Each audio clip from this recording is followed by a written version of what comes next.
много всеки фамилии. Не знам, толкова много си мясат двамата. Aha, hei. Да, и по характер. Mä olen Karhuvaaran Lauri, huomenta Bulgaria-ohjelmasta. Ja, tämähän on ihan paskamaa. Naiset on rumia, olut on kallista ja pahaa. Ja vaikka naiset on rumia, niin kaikki ihmiset niin ihan yleisellä skaalalla umpimulukkuja, koko revolkka. Mitään muuta tässä sanoa, luontoon Mordoria, saastetta paskaa ja ihmiset on huumorintajuttomia idiootteja. Ja jatkuvasti kännissä.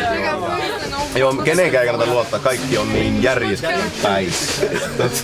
Mitäs muuta? Miten kelit? Niitä on aivan perseestä.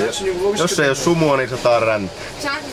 Semmonen maa on Bulgaria, mä en oikeastaan keksi minkäännäköistä syytä, minkä takia kenenkään kannattaisi tulla tänne. Tää on niinku mun mielestä koko maailman persereikä. Jos maailmanloppu jostakin alkaa, niin se alkaa Bulgariasta, kun tää vaan niinku vittu imeytyy itteensä ja luhistuu, koska se tällä maalla on sellainen tietoisuus ja se tajuaa, että se on niinku epäonnistunut lähes kaikessa. Tämmöstä.